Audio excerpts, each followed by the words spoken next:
নমস্কার বন্ধুরা, welcome back to exam information point official YouTube channel. তো বন্ধুরা, তোমরা সবাই জানো হরিজেন্টাল ক্যাটাগরিতে কিছু সংখ্যক ছেলেমেয়ে পাস করতে পারেনি, তারা কিন্তু একটা কেস করেছিল। তো বন্ধুরা, তোমরা জানো তোমাদের ইতিমধ্যে একটা লিস্ট পিএমটি পিইটি পাস করেছে কে কে প্রকাশিত হয়ে গেছে। তো বন্ধুরা, তোমরা সবাই জানো তার আগে কিন্তু একটা কেসের ডেট ছিল, অর্থাৎ কেসের একটা কিন্তু রায় ছিল যে তোমাদের 13ই মার্চের মধ্যে কিন্তু লিস্টটি প্রকাশিত করতে হবে। সেক্ষেত্রে কিন্তু 12ই মার্চ তোমরা কিন্তু অফিসিয়াল ওয়েবসাইটে পেয়ে গেছো যে তোমাদের যে 60,178 জন যে পাস করেছে, কে কোন ক্যাটাগরিতে কত নাম্বার, ঠিক আছে। তো বন্ধুরা, তারপর কিন্তু এই কেসটির একটা ডেট দেওয়া হয়েছে, অর্থাৎ এই কেসটির কিন্তু নেক্সট ডেট দেওয়া আছে কালকে 24শে মার্চ। এবং এই কেসটি কিন্তু তোমাদের, আমি যদি বলি অন স্ক্রিনে তোমাদের দেখাই, 11 নম্বরে তোমরা দেখতে পারো অনারেবল জাস্টিস অমৃতা সিনহার কিন্তু বেঞ্চে আছে, ঠিক আছে।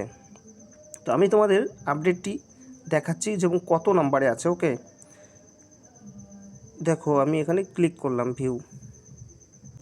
তো বন্ধুরা, তোমরা অন স্ক্রিনে দেখতে পারো কালকে কিন্তু এই কেসটি কোর্ট নাম্বার 18-তে, ঠিক আছে, সিঙ্গেল বেঞ্চে অনারেবল জাস্টিস অমৃতা সিনহার বেঞ্চে উঠবে। এবং এর কেস নাম্বারটি আমি তোমাদের বলছি। তো বন্ধুরা, তোমরা অন স্ক্রিনে দেখে থাকো, এর কেস নাম্বারটি হচ্ছে WPA 5217/2026, ঠিক আছে, তৈমুর আলীর কেস। এটি কিন্তু কালকে তোমাদের সিঙ্গেল বেঞ্চে কিন্তু অনারেবল জাস্টিস অমৃতা সিনহার বেঞ্চে উঠবে। তো দেখা যাক এই বিষয়ের কী আপডেট পাওয়া যায়। কালকে কিন্তু একটা তোমরা আপডেট পেয়ে যাবা, ঠিক আছে। এবং এর ফুল ডিটেলসে ভিডিও আমি কিন্তু তৈরি করব। আমি কিন্তু বর্তমানে শুধু এই আপডেটটি তোমাদের সাথে শেয়ার করলাম। ওকে, কালকে অমৃতা সিনহার বেঞ্চে আছে এবং সিরিয়াল নম্বর 10-এ আছে, ঠিক আছে, হরিজেন্টাল ক্যাটাগরির যে কেস, ঠিক আছে।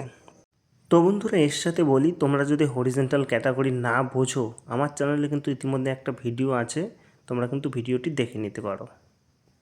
তো যাই হোক, এর আপডেট আমি তোমাদের কালকে জানিয়ে দেবো। তো এটাই ছিল ভিডিও। আশা করি ভিডিওটি ভালো লেগেছে। অবশ্যই চ্যানেলটিকে সাবস্ক্রাইব করে রাখবে। জয় হিন্দ, ধন্যবাদ বন্ধুরা।